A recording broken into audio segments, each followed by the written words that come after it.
What's going on, the Winners Win podcast? Your boy Lucio 2.0, copycat himself, and today we're talking about Dan again, right? So we're back into our Bible flow right now. Just a couple updates. Yesterday I reached out to this. No, 2 days ago I reached out to the school. Yesterday I reached out to the school, but I am reaching out to another one today.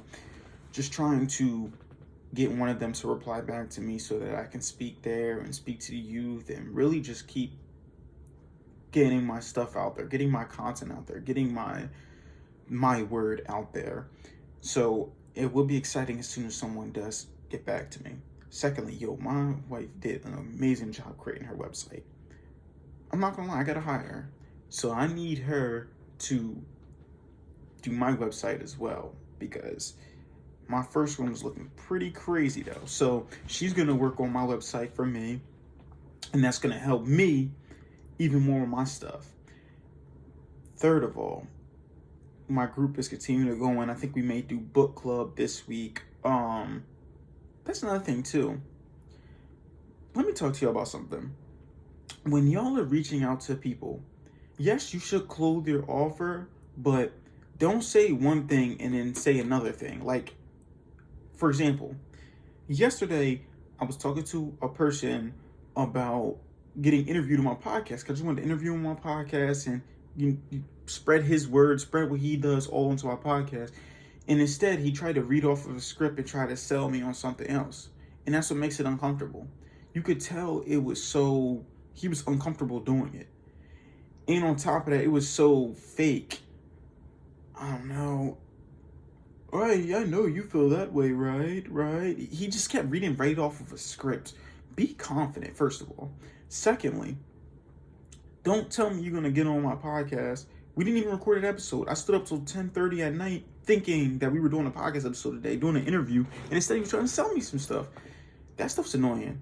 That stuff is so annoying. And things like that is what's now going to mess up the future. I would never, ever join anything that he does. And this is what I'm talking about. Don't just say something just to say it. Actually be about it. If you're going to be on podcast to get interviewed, man. Then the next time we could talk about, all right, so next time, I kind of want to talk about this. Let's try to get back together and talk about this. Okay, that's fine. Now I will listen to you because I got you on my podcast because I wanted you to spread your word, spread your entrepreneurship out. Instead, you ruined a relationship trying to lie about something else and do integrity, man. Integrity keeps relationships. That's another thing to talk about. Next, I'm not going to lie, I got to get back into my flow of just like working out flow. This whole week was just bad, but it's whatever. Been so busy. And on top of that, I actually got we started coaching, today.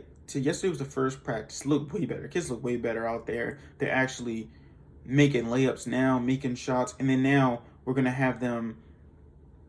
Now we're gonna do is today we're actually gonna see them put it all to work, implement some of the stuff that we've been working on, because now we got the full court. So that's good. That's good right there. So anyway, let's go back to Dan, right? As you know, Dan is the son of Bala, I don't know how to say her name, and Jacob. All right, so it says Dan. In Hebrew, it means a judge, rule of righteous, judgment, a defender, an advocate.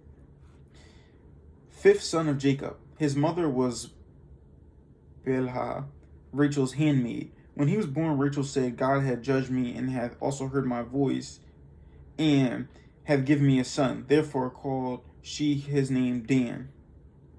Genesis 36. In blessing his son, Jacob said, Genesis 49, 16, 18, Dan shall judge his people. As one of the tribes of Israel, Dan shall be a serpent in the way, an adder in the path, that biteth the horse's heels, so that his rider falleth backward. I have waited for thy salvation, O Jehovah. Dan was also the name of one of the 12 tribes of Israel. The people of this tribe were descended from Dan, the son of Jacob. Joshua 19:40-48.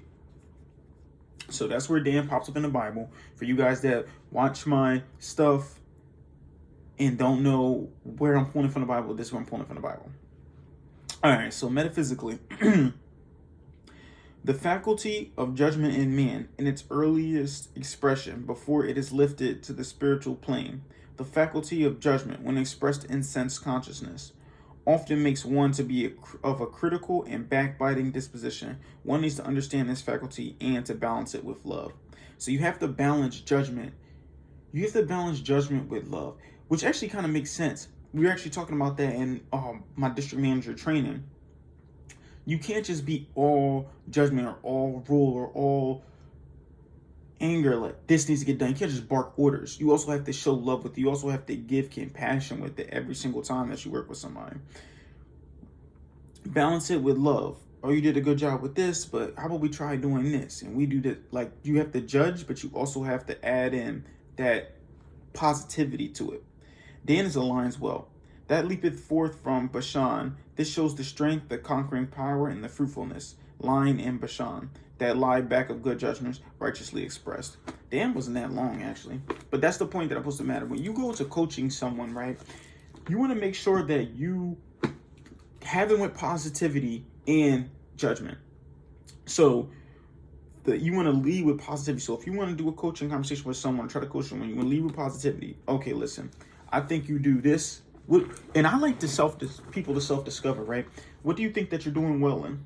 They'll tell you. Okay, where do you think that you can improve at? They'll tell you. Okay, so what game plan can be put in place in order for you to improve in this aspect? Together, you guys execute a game plan. Or they make a game plan. Doesn't work? Okay, now this is my game plan. You know, when you do the follow-up. And then you go back and say, hey, listen, okay, yes, I think if you did this, it would help with this. Like you said, this is what you need to work on, because I know that you're just so good at this. And you go back to that. And it's just a matter of getting that positivity with the judgment and make them better. Coaching is about making someone better, not some, I got you type of thing, right? So when you judge someone, you judge them with the balance, a straight amount of balance of love too. Yo, I think you do really good at this, this, that, and the third. But how about, you know what I mean? I seen you do this. Can you do this, that, and third? Just asking the right question, uncovering the needs of the person, just like you're selling to someone. So like whenever those Metaphysical Bible Dictionary episodes, they're a little bit shorter. So this episode, that's pretty much all I got. I want you guys to keep killing the day. And if you're watching this on YouTube, like, subscribe, and share this channel. If you're watching this or listening to this on any type of podcast platform, 5-star reviews, keep killing the day. Remember, you pray for success like this. 2.0 out.